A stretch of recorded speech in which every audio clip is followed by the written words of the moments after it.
一口气看完2025年最新科幻惊悚美剧《永航员》。该剧改编自阿根廷的经典图像小说，其好看程度绝对不亚于刚出的任何一部。故事开始，在阿根廷首都布宜诺斯艾利斯的一天夜晚，一群普通民众正走上街头抗议停水停电。众所周知，这里的贫富差距巨大，最富有的10%人口收入是其余人口的24倍。除此以外，所谓的公平公正都是相对而言。就比如一墙之隔的富人区却是灯火通明。男主胡安算是一个中层阶级，此时的他正要去拜访一个昔日好友。好友开了一家汽车修理铺，不过里面看起来并没有几辆车子。随后在一首经典音乐的伴奏下，胡安和几个朋友玩起了桌牌游戏。他们的友谊已经超过30年，彼此间的关系相当的融洽。看到这里，请留意胡安的3个朋友，他们分别是房主人塔诺，头发稍微有一点秃的光头哥，以及头发花白的白发男。这时屋内突然断电，一时间打扰了众人的兴致。胡安下意识地拿出手机查看，可奇怪的是手机死机打不开了，而且屋内的所有人都是这样。就在众人七嘴八舌讨论猜测时，外面却猛然传来一阵阵闷响，乍听起来像是重物垂向了大地。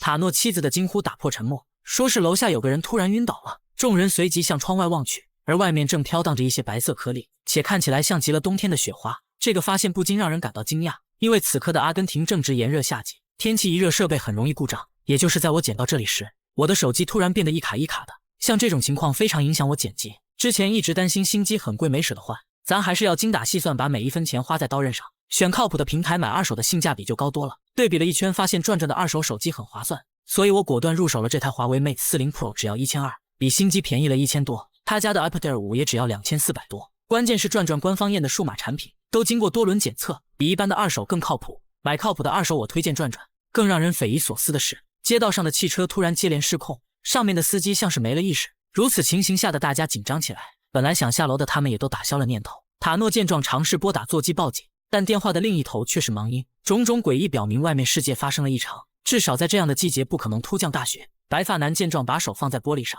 他便立刻感受到了寒冷，想到家里妻子和孩子们的安危，于是他不顾大家劝阻冲出了房门。可就当白发男走出去没几步，身体却不由自主地倒了下去。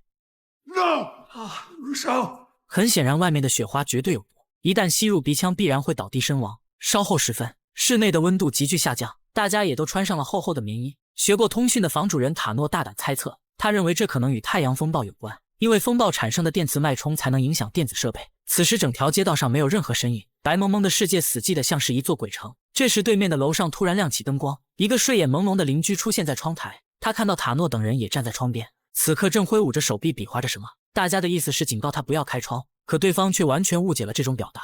就当他把头探出窗外的一瞬间，那些飘荡的雪花便夺了他的性命。屋内的老伴闻声赶来，她疑惑地摇晃丈夫，可下一秒也倒在窗台上死了。这一幕让众人感到了无奈和悲伤。胡安也想到了自己的妻子和女儿。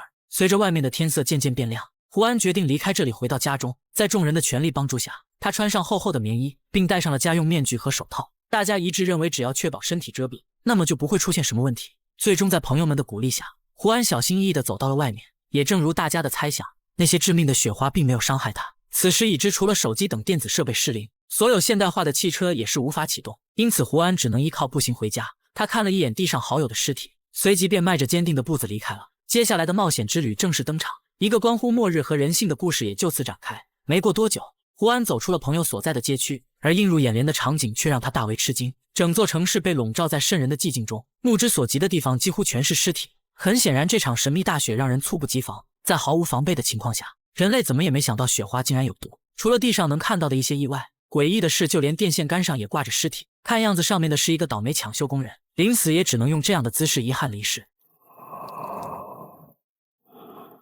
一夜之间，大名鼎鼎的阿根廷首都就这样陷落了。迎着刺骨的寒风和致命雪花，胡安只能裹紧大衣继续前行。虽然回到家中只需5公里的路程，但他的每一步都走得十分艰难。一路上类似的场景大同小异，胡安也渐渐地对周围的情况不再害怕。就当他麻木没有什么感觉时，一个尖锐的口哨声突然传入耳中。循着声音向前望去，只见在漫天飞舞的雪花中，有个身着军装的士兵正笔直地站着。胡安不知道对方是什么意思，可转身之间又发现人影不见了。没有多想继续赶路，他选择了一条绕开主路的捷径。也不知道过了多久，一个极其恐怖的火车出现在视野。这里的景象同样触目惊心，轨道两旁的尸体说明了一切，看得出人们像是从车上逃走。不过下一秒的他们却又被定格了生命。胡安本以为只有城市受了影响，但没想到只要有雪花就会有死亡。就当他准备离开时，耳边又传来了奇怪的敲击声。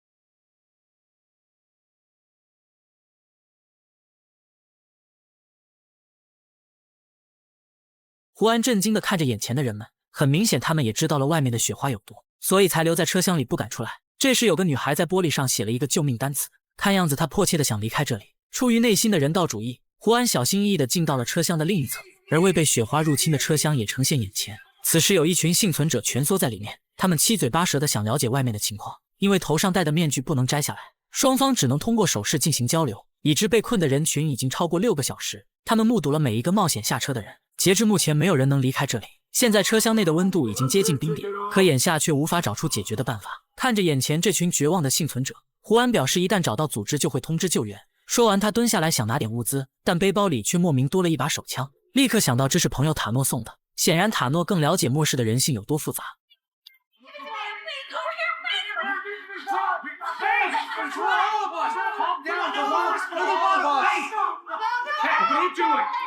Hey, where are you going? I'm going to get help. I promise. 不顾身后人群的极力挽留，胡安背上行囊离开了车厢。他没有能力顾及这些人能不能活下来，况且妻子和女儿还是生死未卜。不久后来到自己所在的小区，这里也如猜想一样全是躺着的尸体。通过一扇被撞开的房门进入公寓，胡安看见有个死去的狗还戴着头盔，这说明大家可能进行过尝试。顺着微弱的灯光来到18楼，胡安看到楼道里有很多幸存者，顾不上和邻居们打招呼，他径直来到了自己的家里。此时屋内的家具东倒西歪，一片狼藉，就像是有贼进行过扫荡。既然妻子和女儿不在家，那是否表明他们已经遇难了呢？这时屋内突然传来一阵动静，胡安出门一看，竟然是一名陌生男子。他冲上去询问为什么进来自己的家，并逼问他是否知道屋内的人去了哪里。男子慌忙回答说自己是公寓的志愿者，他只是在受命搜刮一些药品。争论时有邻居走进来帮忙解释，他们可以证明这一切都是真的。得知误会的胡安松开双手，但男子却看向了他的手背。 Is that snow?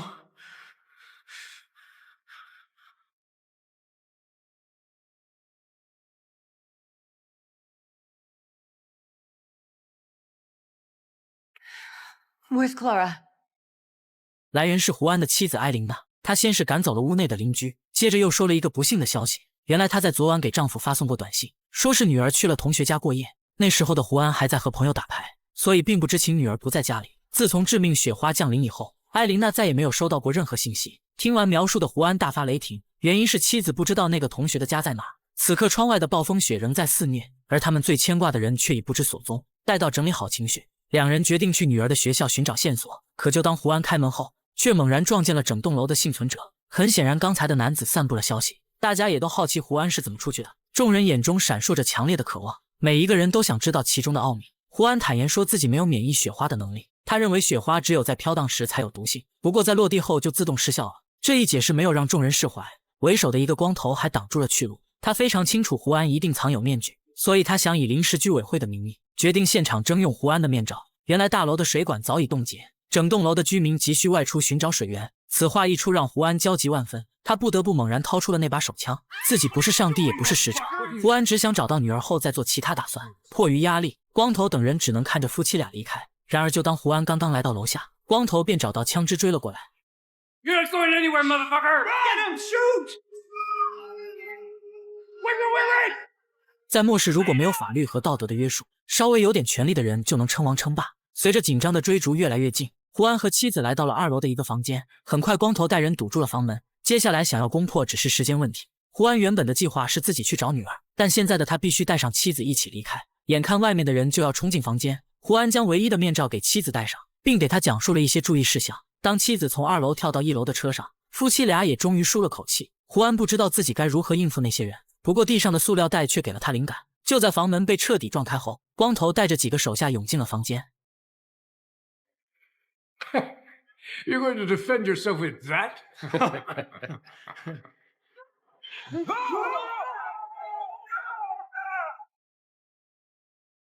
致命的雪花下的众人落荒而逃，胡安则带着塑料袋从2楼跳下。要知道这番动作幅度很大，体力的损耗也让呼吸变得十分急促。看来还是想得太过简单，裸露的防护根本抵挡不住极寒，而塑料袋中也很快结满了冰霜。他跌跌撞撞地走了不到100米，就因严重缺氧栽倒了雪地里。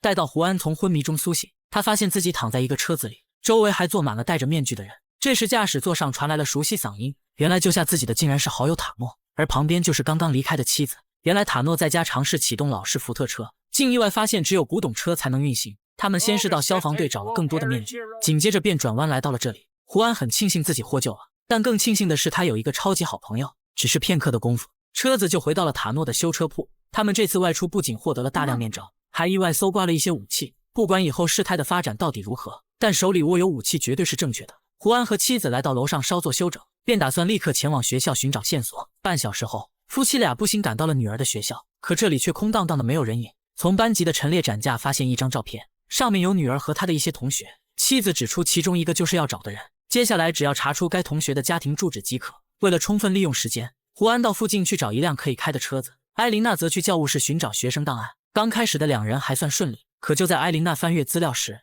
却猛然听到外面传来了一阵响动。One。意识到还有其他人的埃琳娜出门寻找，最终发现声音来自一扇被堵着的门。透过门缝观察，里面好像关着一个男孩，他看起来十分愤怒，此时正用中文疯狂地辱骂着。这时完成任务的胡安赶了回来，妻子则将情况讲了一遍。胡安本不想多管闲事，可他却耐不住妻子的人文关怀。Who are you? What's your name, kid? Go fuck yourself, asshole!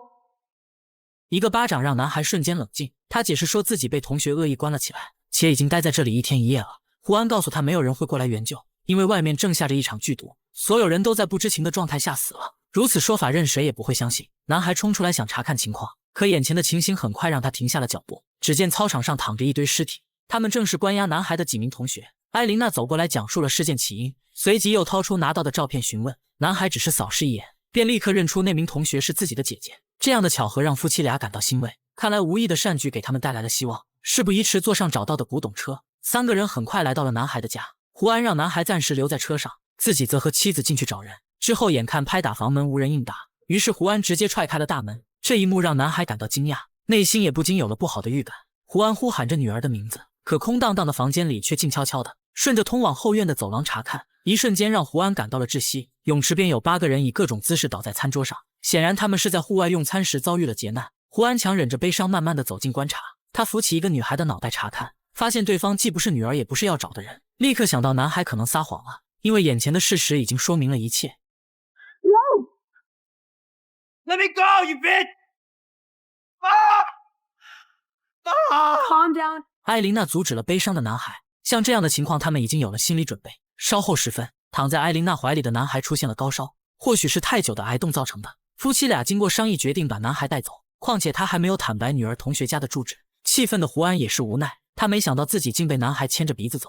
途中发现路边有一家药店，于是胡安立即下车去找退烧药。虽然他不喜欢这样的男孩，但行动上的他却做着善良的事。埃琳娜将男孩安置在一个空房间，随即又和丈夫翻找起药品。这时药房的正门突然传来急促拍打，仔细一看是外面来了一个孕妇。她说自己的羊水破了，急需帮助，所以想恳求胡安夫妇发善心。此情此景让埃琳娜同情起来，可胡安依旧不想多管闲事，不顾丈夫的劝阻，埃琳娜不经同意直接打开了门。然而就当孕妇被放进来后，她却突然放肆大笑起来。Don't move, Grandpa, or I'll shoot you. Give me the Take car it easy, keys. man. Wait, we were helping you. Don't point that. Shut the fuck up! Give me the car keys, The asshole! car There's no keys, need are for you that. deaf? Take it easy. Now! 有时候好心也没好报，更何况此时的情形极其特殊。随后劫匪抢走了胡安的车钥匙，并将他和埃琳娜关进了一个房间。幸运的是，高烧的男孩听到了一切。等到外面的劫匪开车渐渐远去，他才从外面打开了房门。片刻之后，三个人拖着疲惫的身躯在风雪中前行。虽然路边到处都停有汽车，但奈何他们都不是要找的古董车。就当路过之前的火车站时，胡安突然停下了脚步，他警觉地环顾四周，赫然发现原本遍布铁轨的尸体全都不见了，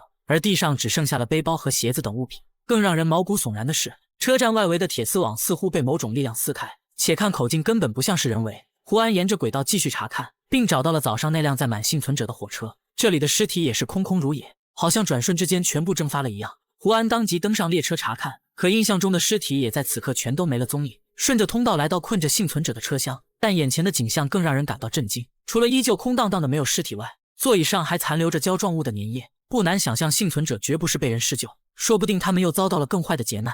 当天晚上，白天抢劫胡安的男女驶入了一个加油站，男人戴着面具下车进行加油，女人则留在车上听着音乐自嗨起来。这时，男人身后突然传来窸窣声响，于是他举起手电筒照了过去。这一照不要紧，下一秒男人便死在了自己的惨叫中。此时车内的女人正随着节奏摇头晃脑，可接着就感到了车身猛烈晃动。她以为是外面男友的恶作剧，却殊不知自己即将要面临死亡。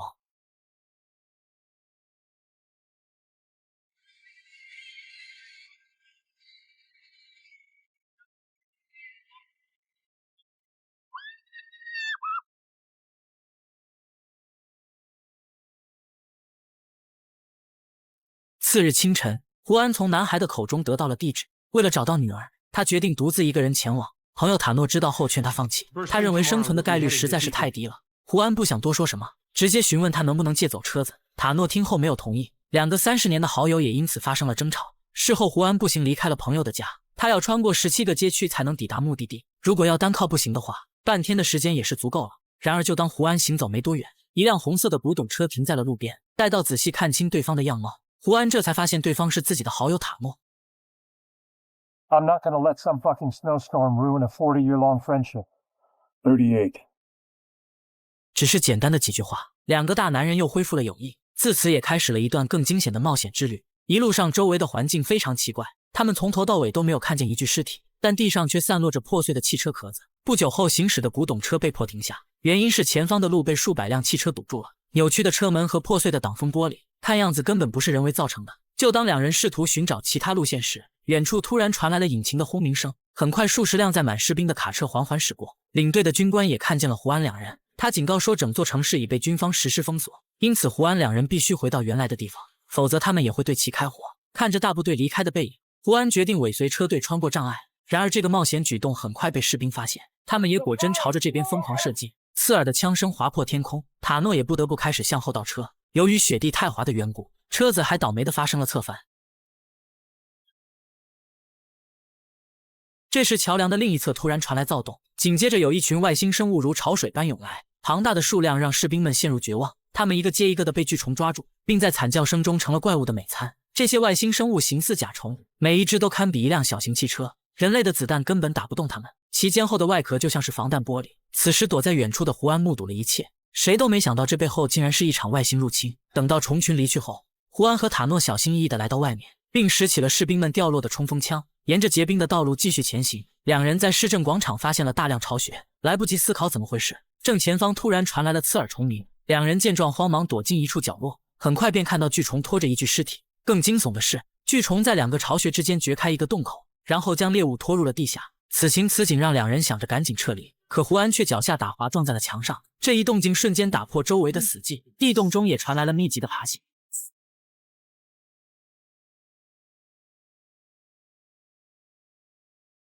千钧一发之际，胡安一枪命中了巨虫的头部，而这也竟然奇迹般的把他杀死了。然而两人还未来得及喘息，脚下的地面又发生了剧烈震颤，危急时刻不远处出现了一个人影。胡安见状立刻和塔诺仓皇逃命，同时身后也即刻传来了奇怪的动静。原来这些虫子在蚕食同类的尸体，看来他们已经疯狂到什么都吃。两人沿着雪地上的脚印一路狂奔，最终来到了一座类似钟楼的教堂前。此时厚重的铁门紧闭，任凭他们如何拍打都无人应答。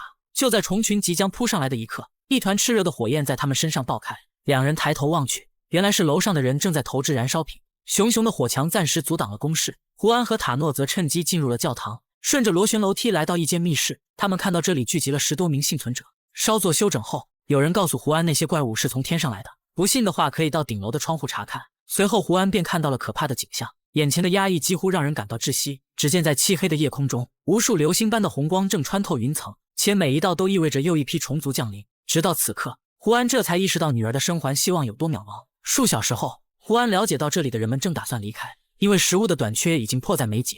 午夜时分，趁着虫群归巢的短暂间隙，10几人的队伍悄悄地走出了教堂。此时街道上弥漫着诡异的气息，天空中还不断坠落着红色流星。也不知道过了多久，大家贴着墙壁前行至一个桥的下方，众人需要在这里穿过一个废弃公交车，然后再踏进一个隐蔽的通道。可就在所有人蹑手蹑脚的行动时，周围的虫群却突然躁动起来。胡安为了帮助一对行动迟缓的母女，不幸被困在了公交车内。通过破碎的车窗观察，此刻的外面正有几只巨虫来回爬行，其中有一只突然停下脚步，它好像发现车内有自己的猎物。就在这千钧一发之际，浑厚的钟声突然震彻了天空。原来教堂里有2个老人没有离开，他们用最后的力气拉响了时钟。听到动静的巨虫纷纷调转方向，随即如潮水般涌了过去。胡安躲在车内屏住呼吸，他必须等虫群走完才能出来。就当众人穿过高架桥的通道时，教堂里的虫子正在搭建楼梯。很显然，这些东西的智商很高，至少说明他们具备了思考能力。此刻，顶楼的2位老人坐在房间，正丝毫不慌地望着即将到来的虫群，直到最后一秒，老人将香烟抛向了洒满汽油的地板。与此同时，所有幸存者终于穿过了通道，他们总算是摆脱了虫群的追逐。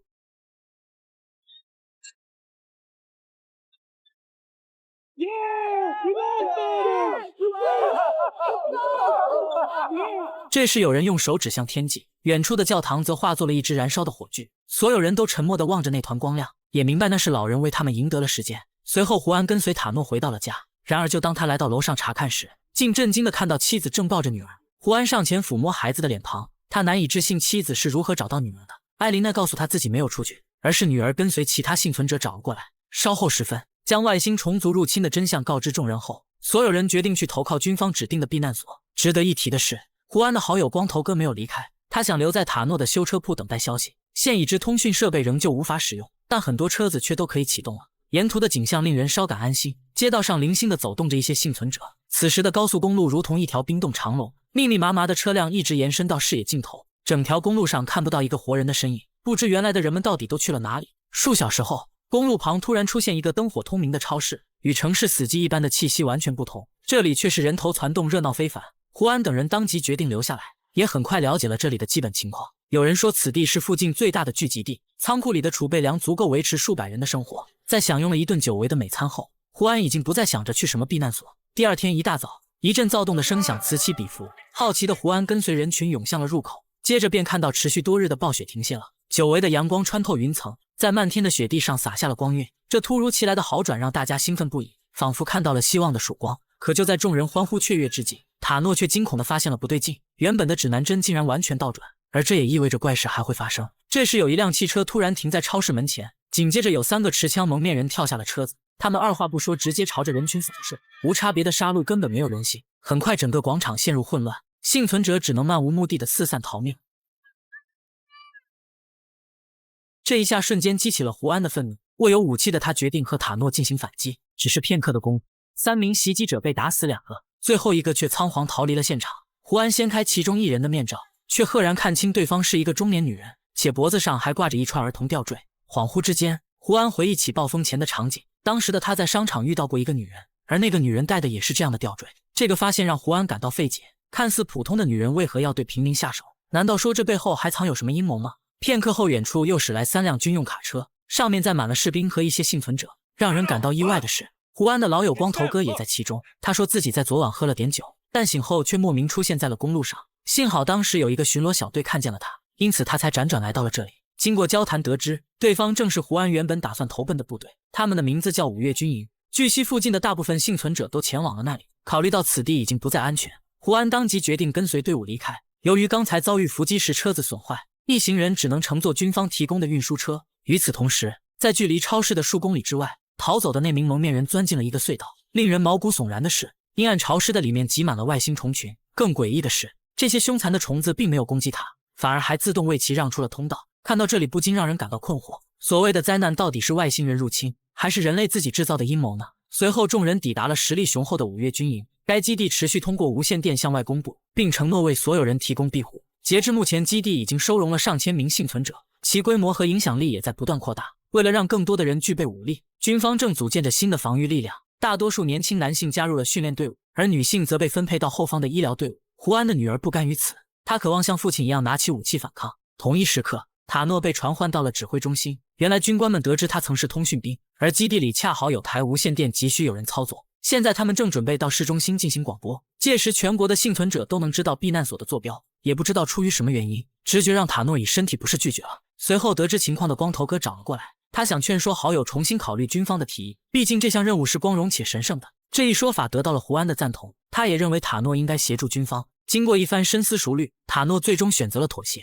胡安和光头哥也加入了军方的阵营。几天后，军方组织了几十名志愿者前往市中心，他们要穿过虫群占领的区域抵达最高点。此次任务正是要架设无线电设备，塔诺负责操作，胡安和光头哥负责掩护。途中看见有数架轰炸机穿透云层，强烈的轰鸣声让所有人为之振奋，这说明军方正在全力反击，人类也从未放弃生的希望。随着刺耳的汽笛声响起，一辆载满志愿者的火车冲向了虫群，在震天动地的巨响中，堆积的汽车被撞得四散开来，火车则硬生生地撕开了一条道路。然而成功的喜悦还未持续多久，驾驶员就发现火车在撞击中严重受损，接下来他们只能依靠步行前进，可如此响动也必会引来虫群攻击，所幸现在距离目标大楼只有几百米，胡安等人只好围在一起迅速撤离。途中看到一架坠毁的轰炸机让人感到困惑，虫族明明不具备飞行能力，那么究竟是谁击落了战机呢？抵达目标大楼后，领头人将队伍分成了3组，技术组携带设备前往楼顶架设发射器，战斗组在外围构建防御工事，侦察组则去调查途中路过的轰炸机。此时的胡安有些费解，他们大张旗鼓地穿过虫族巢穴，但却没有遭到任何抵抗。很快侦察组来到了坠毁战机的附近，从外部躯壳上的标识可以看出，这是一架来自秘鲁的空军战机。众所周知，秘鲁距离阿根廷有3000多公里，可这个战机为什么会出现这里呢？继续调查发现，舱内存放着数枚航空炸弹。依据附带的军事地图分析，战机的攻击目标是首都中心的河床体育馆。看完资料的几个人完全懵了，他们想不通这其中到底是怎么回事。另一边，在大楼顶层的一个房间内，塔诺终于调试好了所有设备。一名戴着耳机的通讯员深吸一口气，然后开始向外界发送广播。广播内容是5月军营的具体坐标，只要想来的人都可以过来寻求庇护。完成设置后，技术组将发射器调成了自动播报。可就当几人准备撤离时，有人突然注意到了远处的河床体育馆。在漆黑的夜色中，那座巨型建筑正闪烁着诡异的蓝光。胡安当即提议派人前去调查，但领头人听后却是面露难色。先前派去检查轰炸机的人至今未归，他们也没有多余的人数冒险。午夜时分，完成任务的几人临时打起了桌牌，可光头哥的表现却极为反常。他不仅输掉了一轮又一轮，甚至连最基本的桥牌规则都频频出错。就在众人疑惑之际，光头哥突然抱起发难，他竟然掏出小刀刺向了一个牌友，随即又夺门而出逃离了现场。胡安和塔诺紧追不舍，最终在天台边缘堵住了光头哥。在昏暗的灯光下，光头哥望了望远处的河床体育馆，接着便转身选择了跳楼。如此一幕让胡安百思不得其解，也不禁怀疑好友是不是中了邪念。待到胡安和塔诺来到楼下，他们又撞见了战斗组的巡逻士兵。就当胡安准备求助时，士兵却突然高喊同伴出来围剿，紧接着有几十个人朝着这边奔来。意识到不妙的胡安赶紧逃命，他实在想不通哪里窜出来这么多人。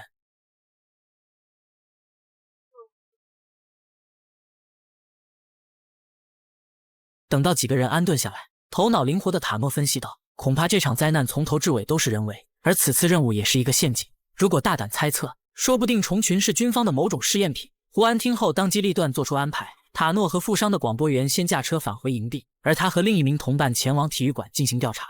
分别之后，胡安和同伴很快抵达了河床体育馆。在这里，他们看到了许多毛骨悚然的景象，周围到处都有奇奇怪怪的人类，他们有的如梦游般无声行走，有的则机械性开枪射击。更让人不可思议的是，那些凶猛的外星虫族就在人群中穿梭，双方竟保持着诡异的和平。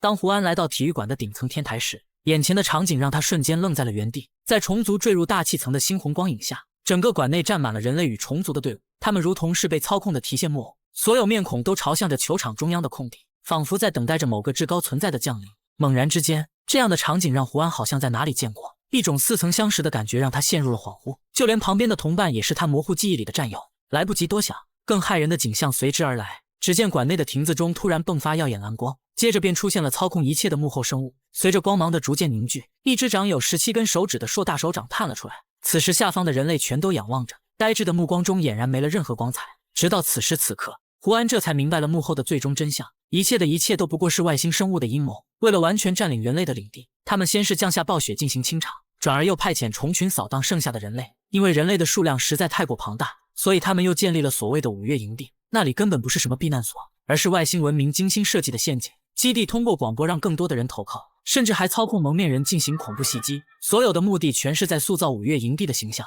并让所有幸存者觉得那里才是安全的。显而易见，5月军营表面上是人们最后的希望，可实际上却是一个极其阴险的转化场所。如此一来就解释了之前的种种诡异，也难怪秘鲁的战机会过来执行任务。更让人感到恐惧的是，此刻胡安的女儿正在接受训练，显然她将是外星生物的下一批傀儡士兵。想通一切的胡安浑身发冷，细思极恐的真相让他再也无力反抗。至此本片结束。看完此剧让人有种说不出的憋屈，而导演的种种暗喻也正映射了各种现实。或许所谓致命雪灾的背后，就是社会阶层即将崩塌的征兆。